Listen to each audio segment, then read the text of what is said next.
उत्तर प्रदेश के हजारों मदरसों से जुड़ा सुप्रीम कोर्ट का बहुत अहम फैसला आया, जिसके तहत Uttar Pradesh board of Madrasa education act 2004 की संवैधानिक वैधता पर मुहर लगा दी गई है।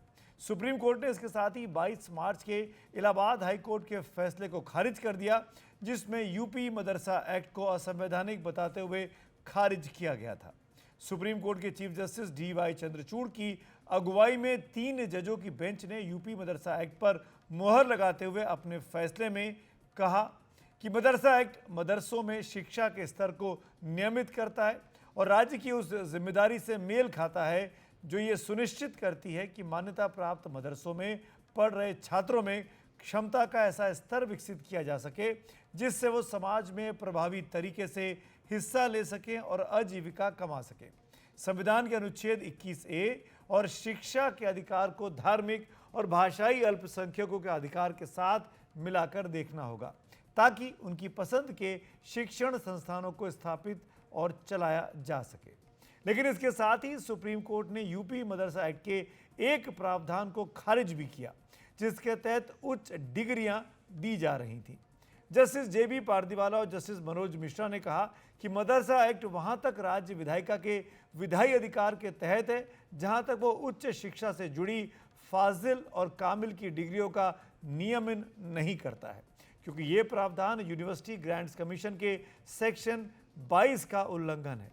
इसके साथ ही सुप्रीम कोर्ट ने फाजिल और कामिल की डिग्रियों को अमान्य करार दे दिया।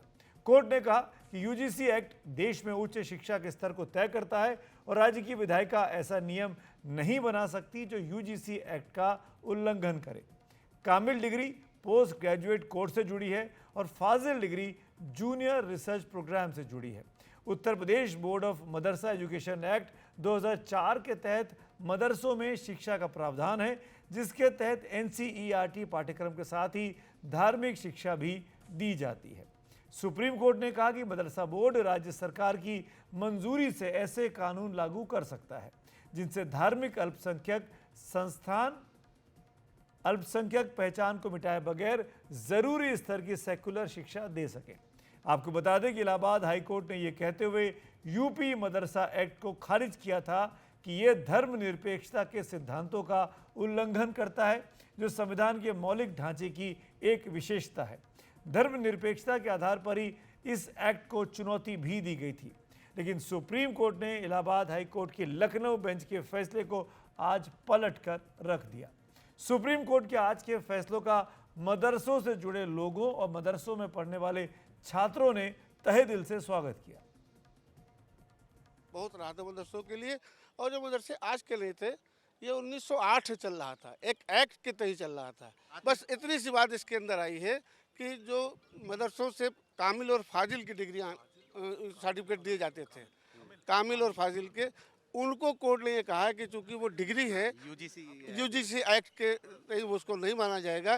तो कोर्ट से ये अनुरोध किया गया है कि ठीक है, जो पहले कर चुके हैं उसी बोर्ड के नियम के अंतर्गत, तो आज के पहले उनको माना जाए, आज के बाद गवर्नमेंट जो इसके ऊपर निर्णय लेगी वो स्वीकार होगा। सुप्रीम कोर्ट के इस फैसले का खैर मकदम है। पूरे उत्तर प्रदेश में नहीं बल्कि पूरे भारत में इस वक्त खुशी की लहर है और तमाम लोग सुप्रीम कोर्ट के फैसले का खैर मकदम करते हैं, शुक्रिया अदा करते हैं। मैं माननीय उच्चतम न्यायालय का जो ये फैसला आया है इस पे मैं उसका बहुत बहुत शुक्रिया अदा करता हूँ कि उसने जो ये फैसला दिया है कि मदरसे जिस तरीके से चल रहे थे इसी तरीके से चलते रहेंगे।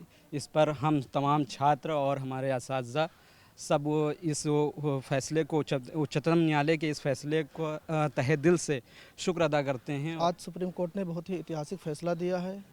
हम सब तमाम मदारिस के स्टूडेंट और टीचर और जितने भी लोग मदरसे से जुड़े हुए हैं वो सब लोग जो है सुप्रीम कोर्ट का इस फैसले पर बहुत ही तहे दिल से शुक्रगुजार हैं कि उसने ऐतिहासिक फैसला दिया है। तमाम मदारिस के टीचर्स और मुलाजिमीन को बहुत बहुत मुबारकबाद पेश करना चाहूँगा।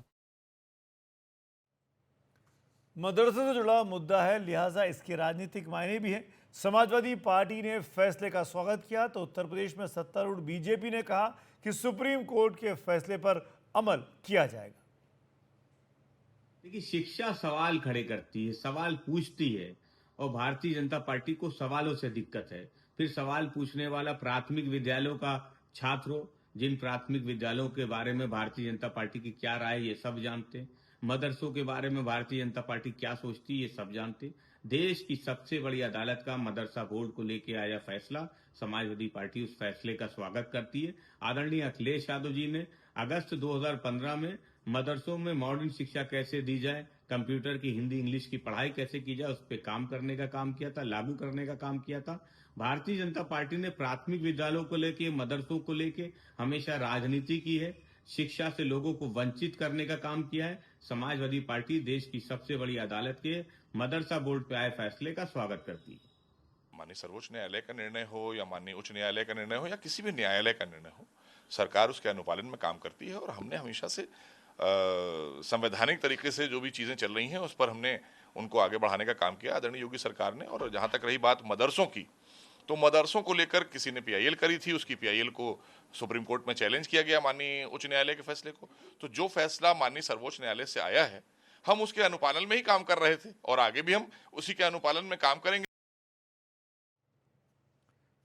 आम भाषा में आसान शब्दों में आपको समझाऊं तो करीब 17,000 जो मदरसे हैं उनके अस्तित्व पर सवाल खड़ा हो गया था। करीब 18 से 20 लाख बच्चे यहाँ पढ़ते हैं, उनके लिए सवाल खड़े हो गए थे कि आखिरकार वो मदरसों से निकलकर स्कूलों में कैसे उनका एडमिशन होगा, क्योंकि बहुत बड़ा फैसला यूपी के हाई कोर्ट ने सुना दिया था। मेरे साथ फैज़ान साहब जुड़े हुए हैं। फैज़ान साहब, जब ये फैसला आया था मुझे याद है अच्छे से, मार्च के महीने में, तब भी हमने आपसे बात की थी और उसी वक्त भी ये सवाल खड़ा हुआ था कि ये फैसला चैलेंज ज़रूर किया जाएगा। आज अपने ही हाई कोर्ट के फैसले को सुप्रीम कोर्ट ने पलट कर रख दिया है और कहा है कि इसमें कोई भी धर्मनिरपेक्षता के किसी भी बात का उल्लंघन नहीं होता है। आपकी टिप्पणी? नहीं, मैंने देखिए तब भी आपसे कहा था कि ये इलाहाबाद हाई कोर्ट का फैसला जो है इसको सुप्रीम कोर्ट अपहोल्ड नहीं करेगी। लेकिन इस केस में जो खास बात हुई कि आप देखिए 6-7 महीने के अंदर सुप्रीम कोर्ट ने अपना अंतिम निर्णय सुना दिया। 1 महीने के अंदर अंदर हाई कोर्ट के फैसले पर स्टे लगा दिया था। अब आज जो सुप्रीम कोर्ट ने सबसे खास बात की है, दरअसल जो इलाहाबाद हाई कोर्ट का फैसला था वो मदरसों के विरुद्ध था या नहीं ये तो अलग बात है, लेकिन वो यूपी विधानसभा के विरुद्ध था, क्योंकि उन्होंने ये कहा कि यूपी विधानसभा को यूपी मदरसा अधिनियम पास करने का अधिकार नहीं था। उनका यह कहना था कि क्योंकि ये धार्मिक शिक्षा दी जाती है इसलिए ये सेकुलरिज्म का वायलेशन है। अब यूपी में बहुत कम मदरसों को आर्थिक मदद सरकार देती है और वो मदद भी क्या है कि मैथ्स के टीचर की सैलरी, और वो भी कोई तकरीबन 3-4 हजार रुपए उस सैलरी का हिस्सा सरकार देती है, या इंग्लिश के टीचर की सैलरी। ये एक स्कीम चल रही थी मदरसा मॉडर्नाइजेशन की बहुत जमाने से, उसके तहत ये दिया जा रही थी। असली बात जो है वो ये कि सुप्रीम कोर्ट ने ये कहा कि आप एक ऑर्डिनरी लॉ को, एक सामान्य कानून को संविधान के मूलभूत ढांचे की बुनियाद पर धर्मनिरपेक्षता के असंवैधानिक घोषित कर रहे हैं, इसकी इजाजत नहीं है। सुप्रीम कोर्ट ने इंदिरा नेहरू गांधी के केस का हवाला दिया। आपको मालूम है जब इंदिरा जी चुनाव उनका निरस्त हो गया था इलाहाबाद से, तो उन्होंने पीपल्स रिप्रेजेंटेशन एक्ट में एक संशोधन किया था। उस संशोधन को चुनौती दी गई थी, तो सुप्रीम कोर्ट की 5 जजेस बेंच ने कहा था कि बेसिक स्ट्रक्चर का डॉक्ट्रिन इसमें नहीं लगाया जा सकता। बेसिक स्ट्रक्चर का डॉक्ट्रिन लगाया जाएगा जब संविधान का संशोधन हो, तब सिर्फ यह देखा जाएगा कि क्या यह संशोधन संविधान के बुनियादी ढांचे के चरित्र के विरुद्ध जा रहा है। तो जैसे ही यह बात सुप्रीम कोर्ट ने कही, इलाहाबाद हाई कोर्ट का जजमेंट जो है वो समझ लीजिए वहीं पे खत्म हो गया। दूसरी चीज उन्होंने कही कि यह बात कहना कि वहां पर धार्मिक शिक्षा दी जा रही है इसलिए ये असंवैधानिक हो गए मदरसे, ये बिल्कुल गलत बात है। सुप्रीम कोर्ट ने कहा कि जो अनुच्छेद 26 है और अनुच्छेद 30 है उसमें अल्पसंख्यकों को अधिकार है और बहुसंख्यकों को भी अधिकार है अनुच्छेद 26 के तहत कि वो अपने धार्मिक संस्थान बनाएं और उन्हें चलाएं। और जो धार्मिक संस्थान होंगे, चाहे वो वैदिक संस्थान हो या ईसाइयों के हों या मुसलमानों के हों, उनमें धर्म की शिक्षा देना जो है उस पर कोई पाबंदी नहीं है। दरअसल मैं ये समझता हूं कि जो इलाहाबाद हाईकोर्ट से गलती हुई कि धर्म की इंस्ट्रक्शन, रिलीजियस इंस्ट्रक्शन और रिलीजियस एजुकेशन के अंतर को हाईकोर्ट ने सही से नहीं समझा। क्योंकि धार्मिक शिक्षा देना और धर्म पढ़ाना कि तुम इस धर्म को मानो, ये दोनों अलग अलग चीजें हैं। मैं समझता हूं कि अच्छा जजमेंट है, क्योंकि इससे यूपी विधानसभा के पारित एक कानून को वैधता मिली है और वो कानून मदरसों को कंट्रोल करने के लिए बनाया गया था कि आपके यहां शिक्षक कैसे नियुक्त होंगे, आपका सिलेबस क्या होगा, उसमें कौन से सब्जेक्ट्स पढ़ाए जाएंगे। आप देखिए कि यूपी का जो ये सिलेबस था उसमें home science, maths, Hindi, English और आपके साइंस, सारी चीजें पढ़ाई जा रही थी। जी हाँ। इलाहाबाद हाई कोर्ट ने उर्दू, पर्शियन, अरबिक इनको भी धार्मिक सब्जेक्ट मान लिया। ये तो भाषाएं हैं। जैसे मैं कहता हूं कि संस्कृत कोई हिंदू धर्म की भाषा नहीं है, गो के वेद संस्कृत में है। इसी तरह अरबिक कोई धार्मिक भाषा नहीं है, गो के कुरान जो है वो अरबी में है। मैं तो इसी भाषा के basically संदर्भ में आपसे पूछने वाला था अगला सवाल, आप आ ही गए उस पर। और ये कि बहुत छोटी सी चीज़ कि क्या इलाहाबाद हाई कोर्ट में माननीय जजों ने इस चीज़ को समझा नहीं? मतलब ये क्यों टिप्पणियां की गई खासकर भाषा के संदर्भ में, जब आप एग्जाम्पल दे रहे हैं संस्कृत का और अरबिक का, कि उसको इसको धर्म से जोड़ दिया? दरअसल देखिए, जो जजेस होते हैं उनके सामने बहस जो होती है वो बहुत महत्वपूर्ण होती है। हो सकता है इलाहाबाद में उतनी अच्छी बहस नहीं हुई हो जितनी सुप्रीम कोर्ट में हुई, और हमारे जो न्याय व्यवस्था है उसमें ऊपर की अदालत बनाई इसलिए जाती है कि अगर उच्च न्यायालय से कोई गलती हुई तो सर्वोच्च न्यायालय उसको ठीक कर दे। लेकिन मैं जरा एक बात और बताता चलूं, ये जी। जो कामिल और फाजिल फाजिल। की डिग्रीज का मामला है सुमित, जी। इसमें जरा सा मुझे लगता है कुछ चूक सी होती जा रही है।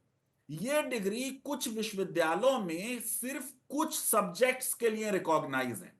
यानी अगर कोई मदरसे से आके एमए अरबिक करना चाहे तो उसको एडमिशन दे दिया जाता है, या एमए पर्शियन करना चाहे, या इस्लामिक स्टडीज करना चाहे, या वो थियोलॉजी पढ़ना चाहे, सारे सब्जेक्ट के लिए वो रिकॉग्नाइज नहीं है।